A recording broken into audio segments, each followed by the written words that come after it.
Shalom Bapak Ibu Saudara, bagaimana kabar Bapak Ibu Saudara semuanya? Saya selalu berdoa dan berharap kita tetap dalam perlindungan dan penyertaan Tuhan sampai kita berjumpa dengan Tuhan kita Yesus Kristus. Inilah iman pengharapan kita sebagai orang yang telah dipilih, dipanggil oleh Tuhan untuk menerima hidup yang kekal di dalam Yesus. Puji nama Tuhan. Minggu lalu kita diingatkan di dalam surat Yakobus, berbahagialah mereka yang mengalami jatuh dalam berbagai-bagai pencobaan. Yakobus bisa melihat jauh ke depan bahwa manusia dalam perjalanan hidupnya akan mengalami juga apa yang namanya kegagalan. Sehingga Yakobus berkata, berbahagialah jika hari ini kita masih diberi kesempatan untuk kita bisa bangun lagi, bangkit lagi, untuk kita hidup di dalam iman, percaya kepada Yesus yang telah menolong kita, yang telah menebus kita, sehingga kita memiliki pengharapan akan hidup yang kekal. Mari kita bersama-sama bangkit untuk menerima pengharapan ini, karena pengharapan kita tidak akan pernah sia-sia selagi kita mendengar firman Kristus, firman yang memberikan pengharapan yang pasti. Amin. Puji nama Tuhan, kita akan kembali lagi belajar dalam Yakobus pasal yang ketiga, ayat 13 sampai dengan yang ke-18. Di situ konteksnya berjudul hikmat yang dari atas. Ya, hikmat yang dari atas. Sebelum kita membaca, kita akan melihat apa itu hikmat. Hikmat adalah pemahaman mendalam dan kemampuan untuk bertindak secara bijaksana yang mencakup pengetahuan tentang baik dan buruk serta kemampuan untuk memilih jalan yang benar. Ya, hikmat adalah pemahaman mendalam. Jadi ketika kita belajar firman Tuhan, tentunya tidak ingin hanya sekedar kulitnya, tapi kita inginlah lebih lagi, lebih dalam lagi, mengenal pribadi Tuhan melalui firman Tuhan lebih dalam lagi. Sehingga ketika kita punya teman, punya sahabat, orang-orang dekat, ketika kita sering kumpul, kita akan lebih kenal. Kita akan lebih dalam lagi, Bapak Ibu Saudara. Jadi jika kita kumpul dengan firman Kristus, kita akan lebih dalam lagi mengenal pribadi Kristus. Amin. Luar biasa. Mari kita akan melihat di dalam Yakobus pasal yang ketiga, ayat 13 sampai 18 ini. Jadi hikmat tadi jelas adalah pemahaman mendalam dan kemampuan untuk bertindak secara bijaksana yang mencakup pengetahuan tentang baik dan buruk serta kemampuan untuk memilih jalan yang benar. Kita tentunya rindu ingin menjalani hidup ini dengan bijaksana, dengan benar, bukan menurut pengertian kita sendiri, tetapi oleh hikmat Tuhan. Dan kita tahu bahwa hikmat itu adalah Kristus sendiri. Hikmat itu adalah pribadi Allah sendiri. Ya, karena dia adalah maha bijaksana. Dia adalah maha benar. Dan tentunya dia adalah maha baik. Sehingga dia disebut Bapa yang baik. Amin. Mari kita akan membaca Yakobus pasal yang ketiga, ayat 13 sampai 18. Siapakah di antara kamu yang bijak dan berbudi? Baiklah ia dengan cara hidup yang baik, menyatakan perbuatannya oleh hikmat yang lahir dari kelemah lembutan. Poin yang pertama, kita akan melihat bagaimana hikmat itu muncul, bagaimana hikmat itu bisa kita peroleh ketika kita memiliki hati yang lemah lembut. Kenapa? Karena Yakobus mengajarkan demikian, Bapak Saudaraku. Siap baiklah ia dengan cara hidup yang baik, menyatakan perbuatannya oleh hikmat yang lahir. Jadi lahir dari kelemah lembutan. Manusia diajar, manusia bisa menerima pengajaran jika memiliki hati yang lembut, hati yang baik. Yesus berkata, mari belajarlah kepadaku, karena aku lemah lembut dan rendah hati. Di sini kita bisa melihat bagaimana Yesus mengajar kepada kita seluruh pengikutnya untuk memiliki hati yang lembut. Hati yang lembut adalah hati yang bisa diajar. Hati yang bisa menerima pengajaran. Kalau manusia memiliki hati yang keras, ya, manusia susah untuk menerima pengajaran. Saya yakin Musa, dia dilatih, diajar oleh Yesus. Sehingga dia memiliki hati yang lembut di muka bumi. Karena Musa belajar kepada Yesus Kristus. Bapak Ibu Saudaraku, poin yang pertama, Bagaimana kita bisa memperoleh hikmat yang dari atas ketika kita memiliki hati yang lembut. Amin, Bapak Ibu Saudaraku. Kemudian mari kita akan melihat poin selanjutnya, ayat 14. Jika kamu menaruh perasaan iri hati dan kamu mementingkan diri sendiri, janganlah kamu memegahkan diri dan janganlah berdusta melawan kebenaran. Itu bukanlah hikmat yang datang dari atas, tetapi dari dunia, dari nafsu manusia, dari setan-setan. Poin yang kedua, Yakobus langsung mengingatkan kepada kita untuk kita menjaga hati kita dari perasaan iri, ya, mementingkan diri sendiri. Hari-hari ini manusia hidupnya dipenuhi dengan juga perasaan iri, melihat keberhasilan orang lain, melihat kemampuan orang lain mungkin lebih dari dirinya, sehingga ada rasa iri. Atau melihat perlakuan-perlakuan yang berbeda dengan dirinya, sehingga timbul rasa iri. Bapak Ibu Saudaraku, rasa iri ini sudah menghinggapi dari zaman dulu. Jika kita melihat kisah Kain dan Habil, Kain merasa iri hati karena persembahannya tidak diindahkan oleh Tuhan. Sedangkan Habil persembahannya diindahkan. Padahal Tuhan sudah mengingatkan, hati-hati Kain, jaga hatimu. Lebih baik engkau melakukan kebaikan, jangan sampai engkau berbuat jahat.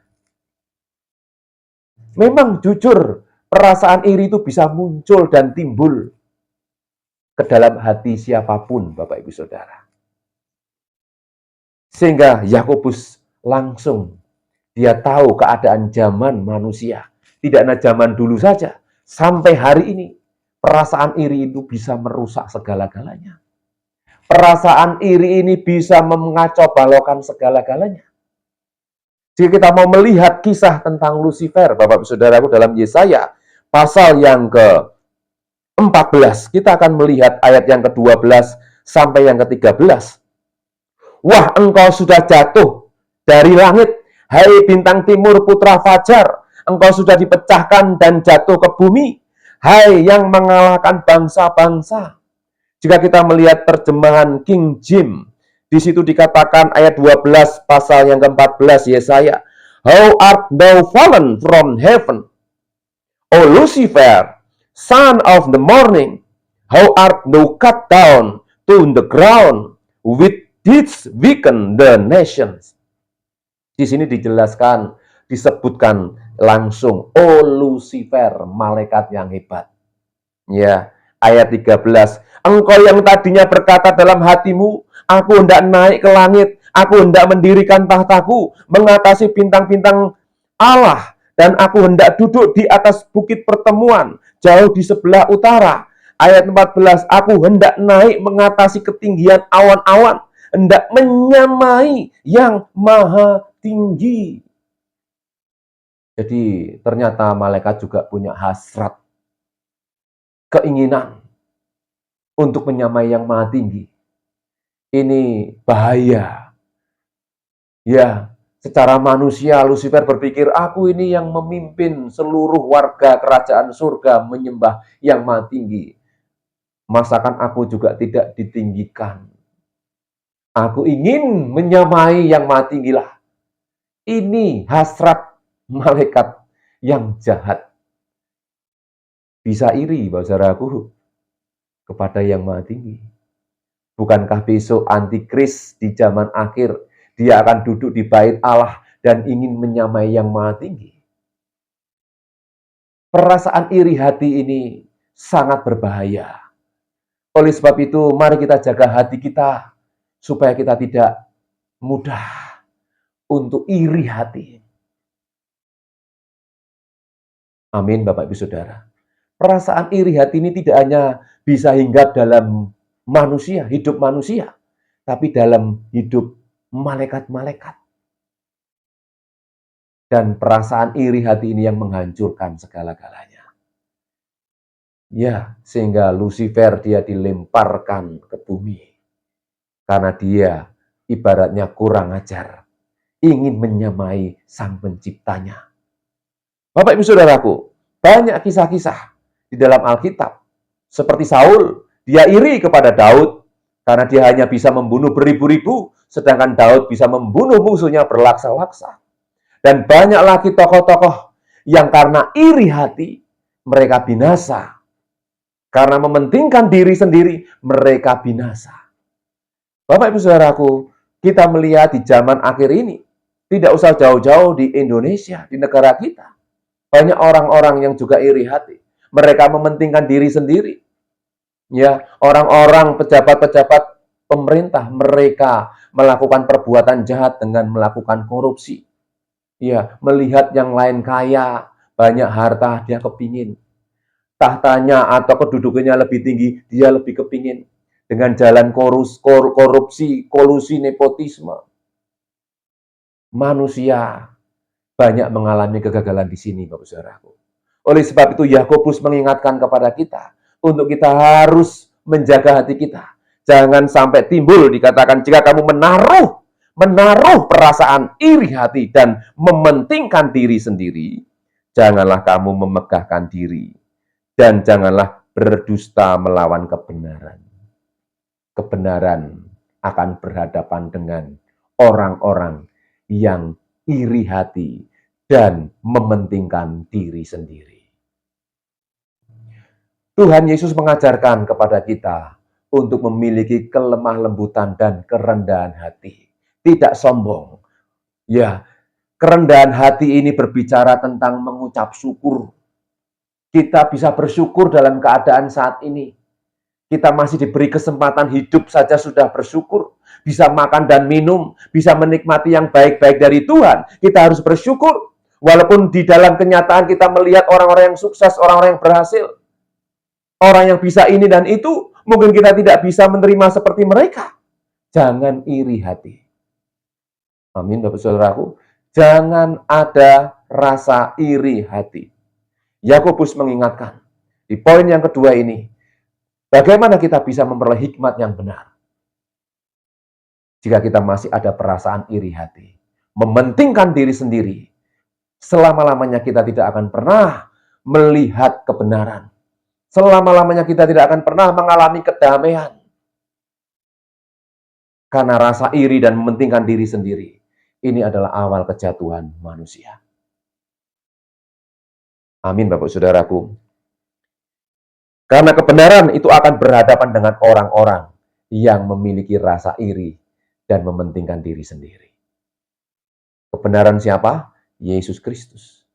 Karena dia memberikan yang terbaik. Hidupnya pun diberikan kepada kita. Supaya kita memperoleh hidup. Ini pengajaran Kristus. Bagaimana kita dipanggil sebagai muridnya, sebagai umatnya, untuk memberikan teladan yang baik, memberikan teladan yang baik, bahkan memberikan hidup kita ini sebagai persembahan, berbagi. Bukan justru iri, tapi berbagi. Kita memang belum sempurna, tapi kita sedang diproses menuju kepada kesempurnaan. Yakobus 1 ayat yang keempat. Kita menuju kepada kesempurnaan. Disempurnakan. Semakin matang. Menjadi buah yang matang. Kata matang menjadi dewasa. Dewasa di dalam Tuhan. Karena Tuhan selalu berbagi. Dan memberi. Firman Tuhan mengajarkan kita langkah lebih baiknya kita memberi daripada menerima. Karena ini konsep firman Tuhan. Ya. Amin, Bapak Saudaraku. Mari kita akan lihat ayat 15. Itu bukanlah hikmat yang datang dari atas, tetapi dari dunia, dari nafsu manusia, dari setan-setan. Jelas. Iri hati dan mementingkan diri sendiri. Itu bukan hikmat yang dari Tuhan. Itu hikmat dari dunia, dari nafsu manusia, dari setan-setan. Lucifer sudah mengajarkan. Ini pengajaran Lucifer, Bapak Saudaraku. Ingin rasa iri, ingin lebih tinggi lagi, menyamai yang maha tinggi. Orang bilang ini tidak tahu diri, Bapak Ibu Saudara. Dalam hidup ini semua ada batasannya.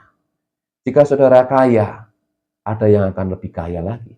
Jika saudara pintar, saudara pandai, ada yang lebih pintar dan lebih pandai lagi. Di sini Tuhan mengajar untuk lemah lembut dan rendah hati. Tuhan mengasihi orang-orang yang rendah hati. Tuhan membenci orang-orang yang congkak, orang-orang yang sombong. Yakobus mengajar demikian karena dia belajar dari Yesus Kristus. Kita pun belajar kepada Yesus untuk kita menerima buah-buah kebenaran. Hidup dalam kebenaran, kelemah lembutan dan kerendahan hati. Amin, Bapak Saudaraku. Ayat 17 ini sebagai kunci, ayat 18 ayat terakhir. Tetapi hikmat yang dari atas adalah pertama-tama murni, tanpa campuran, tanpa pengawet, murni, Bapak Ibu Saudara. Ya, karena Yesus mengajar kepada kita dengan firman yang murni. Segala sesuatunya kalau murni itu pasti baik, Bapak Ibu Saudara. Dengan segala ketulusan, kemurnian. Ya. Kemudian dikatakan selanjutnya pendamai. Yesus datang membawa damai.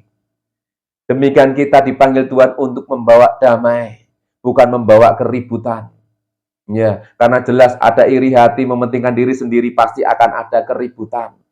Tapi kita dipanggil Tuhan untuk membawa damai, suasana damai. Dikatakan peramah, penurut, penuh belas kasihan dan buah-buah yang baik, tidak memihak dan tidak munafik. Mari kita belajar untuk tidak munafik. Jika kita salah, kita mengaku dan bertobat kembali kepada Tuhan untuk diluruskan dengan firman Tuhan. Amin. Yakobus mengajar kepada kita untuk hidup dalam kemurnian, tidak ada kemunafikan. Dalam komunitas, dalam persahabatan, mari kita belajar murni, tulus, tidak ada kemunafikan. Ya. Dan jadikan hidup kita ini membawa damai dan ramah satu dengan yang lain. Sehingga firman Tuhan, hendaklah kamu dalam hidupmu bersama menaruh pikiran Kristus. Filipi pasal yang kedua ayat yang kelima. Hendaklah kamu dalam hidupmu bersama menaruh pikiran dan perasaan yang terdapat juga dalam Kristus Yesus. Jika kita ingin memiliki komunitas persahabatan, kumpulan yang bertahan lama, mari kita miliki ya pikiran Kristus. Bahkan dikatakan menaruh pikiran dan perasaan yang terdapat juga dalam Kristus Yesus. Kalau pikiran kita hanya iri, mementingkan diri sendiri, maka kumpulan, komunitas, atau persahabatan, teman-teman kita, sahabat kita, pasti akan hancur dan rusak. Bapak, Ibu, Saudaraku, Yakobus mengajar kita untuk kita memperoleh hikmat yang dari atas. Dan siapakah hikmat itu? Sekali lagi, hikmat itu adalah pribadi Tuhan sendiri. Jika kita mengandalkan pikiran kita kepada Tuhan, maka hidup kita akan sejalan. Di mana ada kebenaran, di situ akan tumbuh damai sejahtera. Jika ada kebenaran, di situ akan kita rasakan damai sejahtera. Di mana kumpulan kita ada kebenaran, di situ akan kita rasakan damai sejahtera. Amin. Kemudian ayat 18, dan buah yang terdiri dari kebenaran ditaburkan dalam damai untuk mereka yang mengadakan damai. Luar biasa pengajaran Yakobus hari ini. Selalu membuat kita semakin hari semakin lebih dewasa. Semakin hari semakin memahami bagaimana kita hidup yang berkenan di mata Tuhan. Karena kita tahu kita belajar kepada sumber hikmat sendiri, yaitu pribadi Allah di dalam Yesus. Karena dia adalah hikmat. Amin. Jadi Bapak Saudaraku, hari ini kita diingatkan oleh firman Tuhan melalui Yakobus untuk kita hidup di dalam hikmat Allah, yaitu di dalam Yesus Kristus, karena dia adalah hikmat Allah sendiri. Dan bagaimana kita bisa memperoleh hikmat? Harus memiliki hati yang lembut. Yang kedua, jangan ada perasaan iri dan mementingkan diri sendiri. Jika kita ingin melihat kebenaran dan merasakan damai sejahtera. Kemudian yang ketiga, Yakobus mengajarkan kita untuk memiliki kemurnian, ketulusan, dan tidak ada kemunafikan. Saya yakin dan percaya ketika ketiga hal ini, kita bisa menangkap apa yang Tuhan mau dalam hidup kita. Hidup kita akan mengalami kemenangan. Amin, Bapak Saudaraku. Biarlah firman Tuhan hari ini mengingatkan kita, menguatkan kita untuk kita tetap tinggal di dalam firman Kristus. Karena firman Kristus adalah hikmat Allah yang luar biasa bagi manusia. Mari kita akan berdoa. Bapa di surga, terima kasih hari ini kami sudah mendengar firman-Mu, firman yang menguduskan kami, firman yang menguatkan kami, firman yang mengingatkan kami untuk kami hidup bijaksana. Karena hari-hari tambah jahat, manusia dikuasai oleh keinginannya sendiri, manusia dikuasai oleh rasa iri hati dan mementingkan diri sendiri, sehingga banyak mereka yang gagal, mereka yang binasa. Tapi hari ini firman mengingatkan kami untuk kami hidup dengan hikmat yang dari Tuhan, hikmat yang dari atas, hikmat melalui Kristus Yesus. Hidup kami mengalami pembaharuan, hidup kami dipulihkan, dan kami percaya hari ini Tuhan, Engkau memberikan kami kekuatan yang baru. Berkati kami semua yang sudah mendengarkan firman-Mu. Kuduskan kami Tuhan, sesuai dengan kehendak dan rencana-Mu. Pakai kami semua menjadi alat-alat Tuhan yang luar biasa di zaman akhir ini. Terima kasih Bapak, terima kasih. Kami serahkan hidup kami sepanjang hari ini. Kiranya berkat Tuhan, damai sejahtera Tuhan turun atas kami. Mulai hari ini sampai Maranatha, Tuhan Yesus datang kedua kali. Dan kita yang mengasihi Tuhan katakan bersama. Amin. Tuhan Yesus memberkati.